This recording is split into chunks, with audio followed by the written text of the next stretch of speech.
ஜனநாயகனில் நான் நடித்த scene edit ஆனது ரொம்ப வருத்தமாக இருக்குது. பிகாஸ் இது நான் ஃபஸ்ட்டு கமிட் ஆன படம். நான் கம்பேக் கொடுக்கும்போது நான் ஒரு வருஷம் 1.5 வருஷமாகவே வெயிட் பண்ணுறேன் இந்த படத்தோட ரிலீஸ்க்காக. அதுவும் சாரோட காம்பினேஷன்.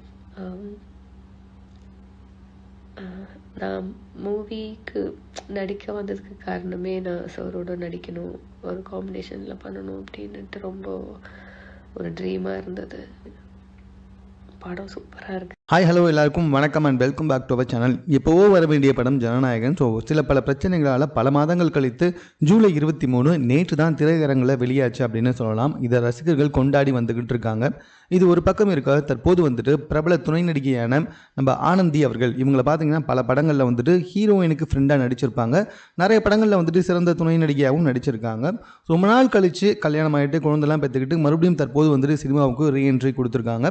இவங்க ஜனநாயகன் படத்தில் நடிச்சிருக்காங்க போல. பட் ஆனால் எடிட்டடில் வந்துட்டு இவங்க நடித்த காட்சிகள் அனைத்துமே வந்துட்டு தூக்கப்பட்டிருக்கு. இதனால் வந்துட்டு பயங்கரமாக அப்செட் ஆகிருக்காங்க. அந்த படத்தில் தன்னுடைய பேரும் வரும், தன்னுடைய காட்சிகள்லாம் வரும் அப்படின்னு எதிர்பார்த்து தேட்டருக்கு போனவங்க அந்த இடத்துல தன்னுடைய காட்சிகள் தூக்கப்பட்டதை நினச்சி தேட்டர்லேயே அழுதாங்க.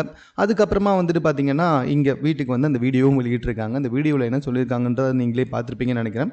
ஸோ ரொம்ப வருஷம் கழிச்சு இப்போ தான் நான் கம்பேக் கொடுத்தேன். அப்படி கொடுக்கும்பொழுது இந்த படத்தை நடிக்கணும் அப்படின்றது என்னோட ரொம்ப ஆசை. அதுவும் சார் கூட நடிக்கணுன்றது ரொம்ப ஆசை. பட் ஆனால் என்னால் நடிக்க முடியாமல் போயிடுச்சு. அது மட்டும் இல்லை, நான் ரொம்ப அன்லக்கியாக வந்துட்டு ஃபீல் பண்ணுறேன் அப்படின்ற மாதிரி சொல்லியிருக்காங்க. உண்மையிலே ரொம்ப கஷ்டமான விஷயம் தான். பிகாஸ் ஆஃப் உங்களுக்கே நல்லா தெரியும், ஒரு படத்தில் நடித்தது மூலமாக தான் அவங்களுக்கு அடுத்தடுத்த படத்தில் வாய்ப்புகள் கிடைக்கும். பட் அப்படி நடித்த படத்தில் வந்துட்டு இவங்களுடைய காட்சிகள் அனைத்துமே தூக்கப்பட்டிருக்கு அப்படின்னு சொன்னால் அடுத்தடுத்து பல பட வாய்ப்புகள் வருவது இவங்களுக்கு ரொம்ப சிரமமாகும்ன்றதில் டவுட்டே கிடையாது. இதனால தான் வந்துட்டு கண்ணீர் விட்டு அந்த வீடியோ வெளியிட்டிருக்காங்க. இப்போ தற்போது இந்த வீடியோ ரொம்ப வைரலாக பகிரப்பட்டு வந்துகிட்டு இருக்கு. இது சம்மந்தமாக உங்கள் கருத்து என்ன அப்படின்றத நீங்கள் கமெண்ட்டில் தெரியப்படுத்துங்க. மேலும் இது போன்ற செய்திகளை தெரிந்து கொள்வதற்கு நம்ம 60 செகண்ட் சேனலை சப்ஸ்கிரைப் பண்ணுங்கள்.